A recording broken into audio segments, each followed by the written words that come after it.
Hello, everybody. Welcome to What Do You Believe? We're happy and excited that you're watching us, and our information is on the screen. Feel free to contact us with your questions, ideas, or any comments. We're happy that you're here, Francesca. Thanks, happy to be here. And Dr. Nagy, thank you for being here. Thank you. It's my pleasure. Dr. Nagy is a medical doctor. He's a fellow of the Royal College of Surgeons, and he has been practicing surgery for 25 years. Yes. And we're happy that you're here, and we've been talking about the two different stories or ideas or path of how did life come about, the millions of years, the thousands of years, and we just started touching on these ideas. So can we go right into it? Yeah. I'll go back to the screen that we left in the previous episode. So this picture in front of us on the screen now give us two different stories. We all live in the present, but we're trying to imagine what happened in the past. And we have two different starting points. One excluding God and saying atheism, that there is no God and everything happened as a result of time and chance and laws of nature. And that will give us millions and billions of years for trial and error. But as we discovered, that trial and error will not get it right at the end, because there could be an intermediate in this trial and error which will stop the sequence of events. Now we have another presentation of the past, and we see that in the lower half of this picture. We have a supernatural act of God of creation, 6 days of creation, and then Adam and Eve created by God and given the freedom of choice. They disobeyed God and sin entered into the world, and as a result, mutation and death came to the human race and to the animals. And then we have the Noah's flood, which is a major event which we'll study in detail. And then the Tower of Babel, and where the groups of people were distributed all over the earth. Now, both views discover that there is similarities between animals and humans, and between different groups of animals. So some who exclude God from the equation say these animals became humans at the end, or we have a common ancestor, an imaginary grandfather, and one branch became the orangutan and the apes, and another branch became the humans. That's the thinking of the atheist or naturalistic view. The Christian view starts with God the creator, and we accept there are similarities because we live under the same condition, under the same atmosphere. We need the same hormones to act on the growth hormone, for example. We need the insulin to burn the glucose to produce energy in our body. So we have similarities, but similarities doesn't mean we belong to one family, but belong to one designer. So let us watch this little video which explains the common designer. So let us watch the video together.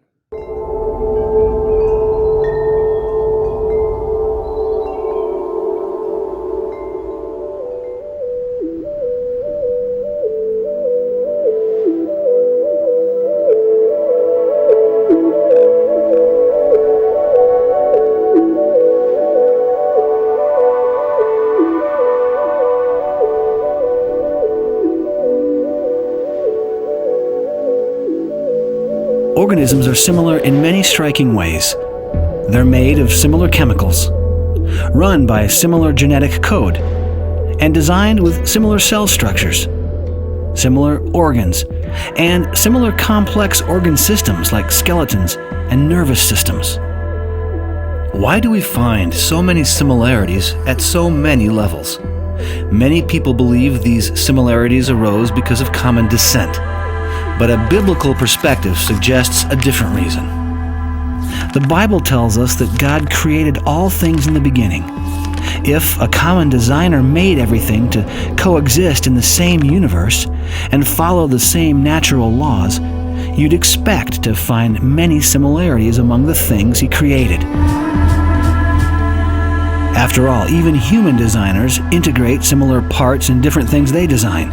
Architects and engineers choose similar materials, write similar instructions, and incorporate similar components and systems in their buildings and machines.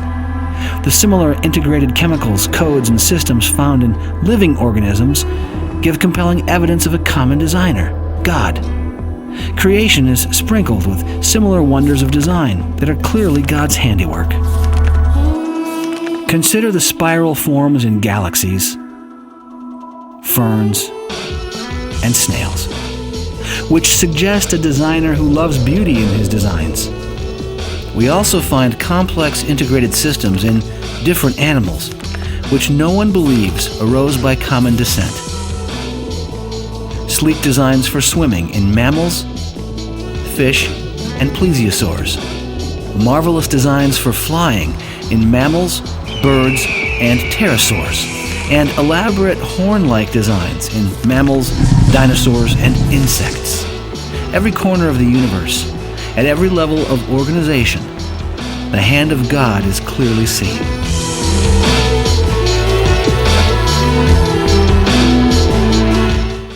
So these films acknowledge that there is similarities between different animals and the humans, but these similarities are caused by a common designer rather than a common descent. And that's the different view of the atheist looking at the different creatures and the Christians looking at the same creatures thinking of a common designer. So let us follow the idea of the evolution. And on the screen now, we'll see something very interesting. They start on the left-hand side on my screen here, something called Archosaurus. And they believe the Archosaurus was the grandfather of two species. One became dinosaurs, and the other became the crocodiles. And the dinosaurs, they believe they appeared on Earth 240 million years ago, and they were extinct 65 million years ago. And there is big question about this length of time that they were talking about. They don't know how the dinosaurs appeared on Earth. But the dinosaur is a modern word which was described by Owen, and he described a big reptile, and some of the characteristics of dinosaur is his tail is above the earth and is used probably for balance, and the front limbs are limited inside, so he doesn't have shoulders like mine. So the hands are inside, and the hands were very small. We don't know what is the function of the hand of dinosaur really, because they are not very useful for eating, and we don't know how they function. But we know that the lower limbs are very strong and powerful, the bones are very strong, and the muscles are very strong as well. So they believe in the evolution understanding of the universe. They believe that dinosaurs became birds, and they developed wings, and they developed feathers, and they changed the structure of the bones. And in order to be a bird, you need massive changes of the respiratory system. You need a change in the feather structure, because there is no feather at all on the dinosaurs, and we'll come to that later on. So they believe that dinosaurs became birds, and this is the modern birds that we see nowadays. So when you go to the museum in the Rockies in Montana, you find a picture like this, or a presentation like this with a bird, and you find that the title, "Birds Are Living Dinosaurs." So they haven't been eliminated altogether or extinct, they became birds. That's how the evolutionists look at the birds, thinking they are living dinosaurs among us.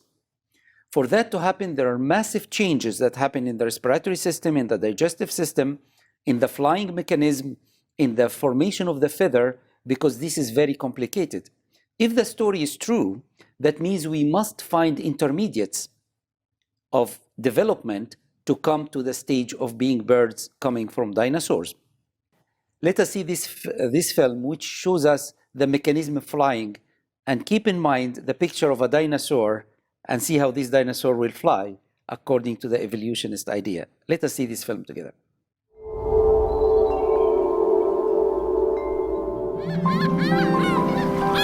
Perhaps no living thing has captured man's imagination more than birds. Birds were specially created on day 5, before God made dinosaurs and other land animals. Their complex design works together in perfect harmony to make flight possible. Consider the common seagull.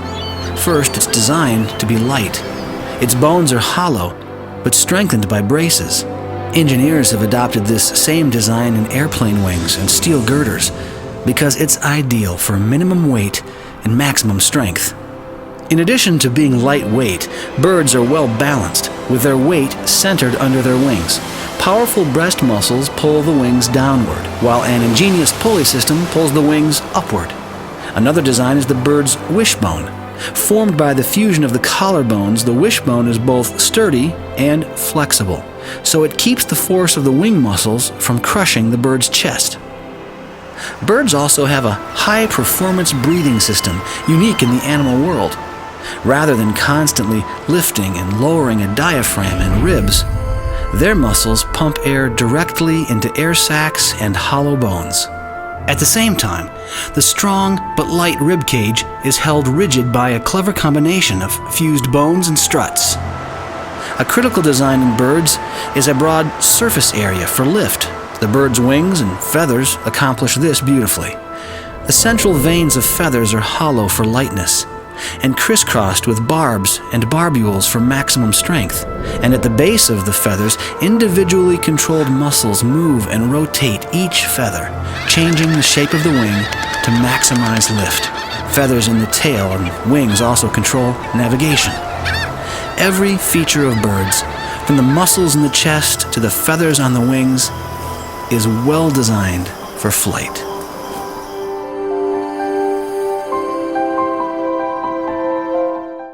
So I'd like you to imagine a dinosaur changing on a bird after we have seen all the mechanisms that's needed for a bird to fly. I think there is a big question mark about this development. Thank you, Doctor. We'll be right back. Don't go anywhere.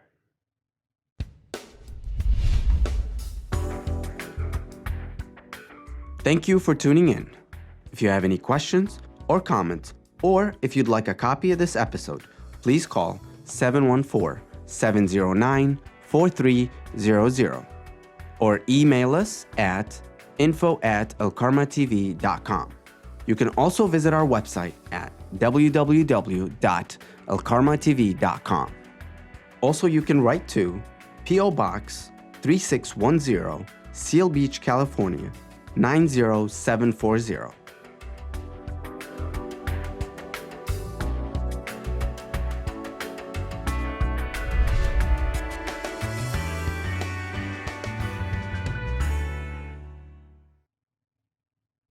Welcome back to What Do You Believe? And Doctor, I know we were talking about birds, but I want to go back to the picture that you showed us, the two stories with millions of years and thousands of years. Yes. Because if we say that it wasn't millions of years, and then we say that it was thousands, first of all, why does it matter? Like why can't we just say that it was a period of time? Yeah. And also, if the Bible doesn't state clearly that it's been these many years, it didn't say Adam was, born in that year, or or created in that year, or somebody else was created in that year. So if we don't have the exact time, and if time is a problem or is an issue, why does it matter? And where in the Bible does it say it was thousands of years for us to be so sure about that? Yeah. Let me start with the Bible. Of course, if the Bible said that Adam was born in such and such year, after a year, the Bible will be out of date because it will not be exactly the time is moving on. So the Bible didn't give us the starting day of Adam, but he gave us the events and then the descendants of Adam's. And from the calculation of the descendants of Adam in chapter 5 and chapter 11 in Genesis, you can calculate there is 2,000 years between Adam and Abraham, and between Abraham and Jesus there are 2,000 years, and we are 2018 now. So roughly it is 6,000 years. Some people said that the genealogy is not accurate. That means there are some missing generations. Again, if you add them, it will be still within 6,000 to 8,000 years. So we are talking about a history of thousands of years in the Bible. So this is still basically, we're just adding up here. So Yes. For example, maybe Adam and Eve were in the Garden of Eden for millions of years. We don't have a specific time where they were there for a few days and then they sinned and the period that if we're gonna go and add up years backwards, there's a lot of problems where it's just gonna maybe drop somewhere where we don't have specific generation, or with the idea of I think maybe they were just hanging out with God in the Garden of Eden for millions of years. Right. if they are hanging for millions of years in Garden of Eden, you expect to have their generations, because God said to them when He created them, man and woman, and asked them to get married, He asked them to multiply and increase and fill the earth. So because they didn't have offspring, they didn't have generations before the fall, that means this period in the garden wasn't that long. We can't say millions of years. Because after the fall, and they came out of the garden, they had the firstborn, who was Cain. So we can't really put millions of years in the garden. Plus, the problem with millions of years and billions of years is the cycle of death and life, death and life. That is the evolution. It is a battle of survival of the fittest, and there is death and life, death and life. That's the evolution way of thinking. But we know from the Bible that death came into the world as a result of the fall of Adam and Eve. So you can't have really fossils of the body of Adam and Eve, at least, humans. That's before the sin. So that's the problem of the millions and billions of years compared to the thousands of years. The millions and billions of years are needed for the idea of evolution, trials and error. And again, the trial and error have many, many problems, because you don't expect any lethal one in between, because that will break the whole chain. And that's a big assumption. So the idea of millions of years, as I said, it started initially in geology, when they said this is the uniformitarian way of understanding the world. So the same rate of deposition and erosion of the mountains, for example, is constant according to them. So if it is very slow nowadays, and it is very slow, that means if you try to go back and try to find the age of that mountain, you have to have millions of years. And when Darwin took this idea and applied it to biology, he started to think of the evolution theory more and more, because evolution theory actually was there since the Greek time, but Darwin made it more popular. We'll come to that in detail. So the battle really is when sin entered the world. Sin was not part of God's creation according to the Bible. The 6 days of creation were perfect. There was no illness. I always say there is no hospital in the Garden of Eden. I don't have a job in the Garden of Eden as a surgeon, because there is no need, there is no illness. But sin entered into the world after the fall, and as a result, sin came into the world, and we have the death cycle nowadays. I don't want to keep going into. No, just please Yeah, do. I don't want to keep diverging, going into different subjects. But it's just, if the problem or one of the main problems is somebody's saying in thousands and somebody's saying in millions or billions, and that's a huge difference. It is, yeah. Maybe if we close down that gap, or it's not about how many years as much as how it happened, because, like I said, maybe there were for a certain period of time in Garden of Eden where we don't know how long. But it can't be millions, as I said. Yeah, it can't. I can't. I don't want to say it can. It can't. I'm making a lot of assumptions, so I don't want to keep making assumptions. Exactly. But what I mean is, the idea of having offsprings or having kids, maybe because it wasn't that designed for the Garden of Eden, or maybe because why do only have offsprings after sin? Yeah, why there was no offsprings before? Yeah, because they didn't stay long enough in the Garden of Eden. Because when God created this man and woman with full function of the genitalia of man and genitalia of women, that's to function, because marriage is ordained by God and sanctified by God. So there's nothing wrong with marriage. The problem is if we practice sex outside marriage. That is a problem. But the marriage relationship is something sanctified by God. So when God created Adam and Eve and ordered them to multiply and fill the earth, that was before the fall. Now, after the understanding from this chapter is they didn't stay long enough in the Garden of Eden to have offspring. And we know about the offspring after the fall. Because do you know, if there had an offspring in the Garden of Eden, there will be a problem. Because Adam and Eve has free will, and they disobeyed God. But this new creature things would stay. have free will, and he did. If we are supposing, obviously, if he didn't disobey God, he doesn't need salvation. Exactly. And you will have a very it doesn't inherit sin yet, because exactly. There isn't sin. So you will have a very complicated situation. So the idea of thousands of years will be fully explained when we understand the catastrophic geology of the flood, because fossilization can happen very quickly. It doesn't need millions of years. And the layers of the earth can be deposited very quickly. It doesn't need millions and millions of years.